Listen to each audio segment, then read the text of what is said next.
So a few weeks ago, I got this result in one of my hardest midterms of the whole semester. And so if you want to learn exactly how you can get similar grades, then I'm going to show you exactly in this video using my 6-step test studying method. And so if you actually want to get good grades, then it starts before studying for the test, before the lectures themselves. It starts with number one, reading the textbook. And so what you want to do is read the assigned readings, and even if they're not assigned, read the textbook that correlates with the lecture before the lecture even happens, so that when you actually learn the material in the lecture, some of it is already familiar. And you can even go the extra step and actually start writing notes on your textbook readings. And so that's exactly what I did for one of my classes last year for my introductory psychology class, and it's the 5th hardest intro psych class in the world, according to my professor. You would basically be assigned 75 pages of textbook readings every single week. And what I would do is actually write notes on the textbook itself. And the way he taught us how to actually do it is using active recall. And so the textbook has different headlines and different segments, right? Every few pages is a specific headline. And so what you can do after reading every single part is basically quiz yourself, what did I just read? What was the most important information in that section? And you basically want to write it using active recall without actually looking at the textbook. And then once you've written everything you can remember, you can look back at the textbook and notice exactly what you forgot to write. And this way, you're going to retain a lot more information, and obviously that's better for memory.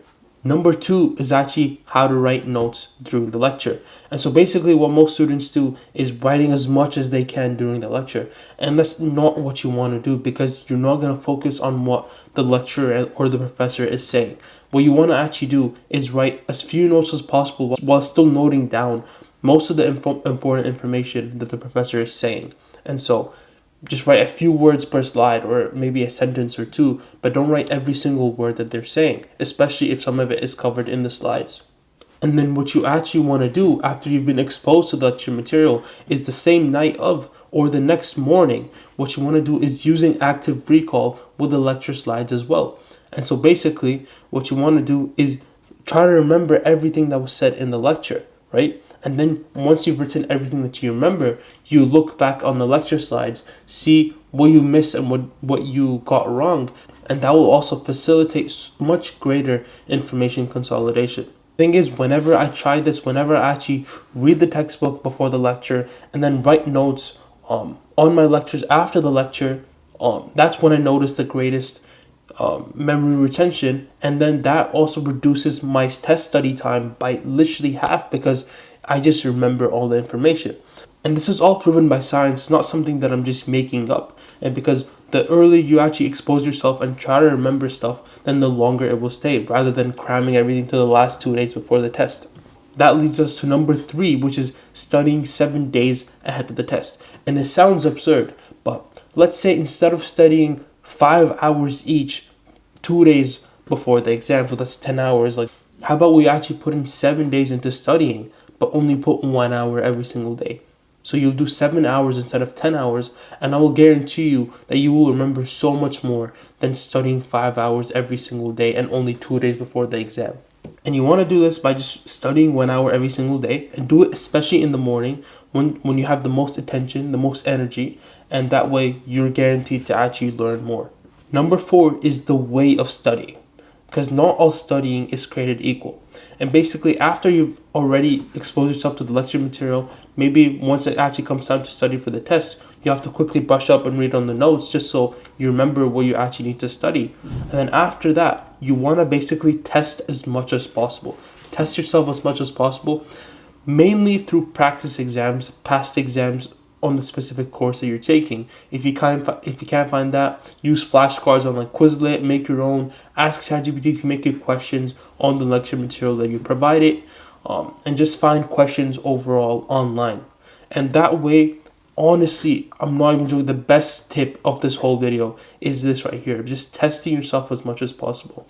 And I was listening actually to this Andrew Huberman podcast, Dr. Andrew Huberman, and he was saying that the best study method, according to this one research that he was analyzing, is number 1, read, number 2, test, number 3, test, number 4, test. And so testing 3 times, the most amount of time that was conducted in the research, that provided the best memory. And so you basically want to keep doing this and then keep noting down where you keep getting wrong. Like, let's say you keep getting this one question wrong on this specific topic. That way, when you come back to it the next day, you're like, okay, this is what I need to focus on. Do more questions, focus on this topic. And then once you actually implement all these 4 steps, then the next 2 are basically just to like optimize your studying even more. And so number 5 has to do with basically improving your diet, improving your exercise, and also improving your sleep. Obviously your diet, because your brain functions off the nutrients that you give it. Exercise also helps with blood circulation and actually giving your brain more glucose to actually function properly. And there's a lot of research that shows that actually exercise improves and gives cognitive benefits. And then sleep. Sleep is where you actually consolidate the information into long-term memory. And so if you actually want to remember more, you need to have the best sleep of your life. This means sleeping in a dark environment, in a cold environment, giving yourself 8 hours of sleep, dimming your lights and reducing blue lights, wearing like blue light glasses, dimming your screens at least 2 hours before sleep. And if you actually do that, you're basically guaranteed to become an efficient student.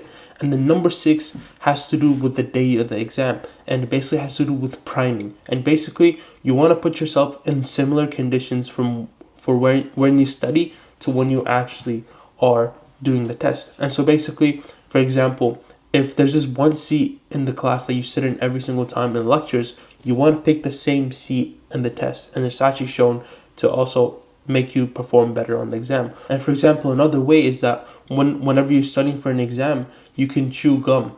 And then on test day, when you're doing the test, you can chew the gum, and that will prime you to actually perform better on the test. Can't explain all the science, but it's shown to work. And that's exactly why you want to do past exam, because you're priming yourself to solve similar questions on the test. And if you basically follow these 6 steps, you're guaranteed to at least get better grades than what you are right now. And so if you found this video helpful and you want to learn more exactly how to get better grades and also how to improve in your self-improvement when it comes to your diet, your exercise, your sleep, and your other self-improvement goals in general, then you can click the first link in the description. It's a free community full of men who are actually trying to hit the same goals as you and become better students. And so hope you enjoyed the video. Take care.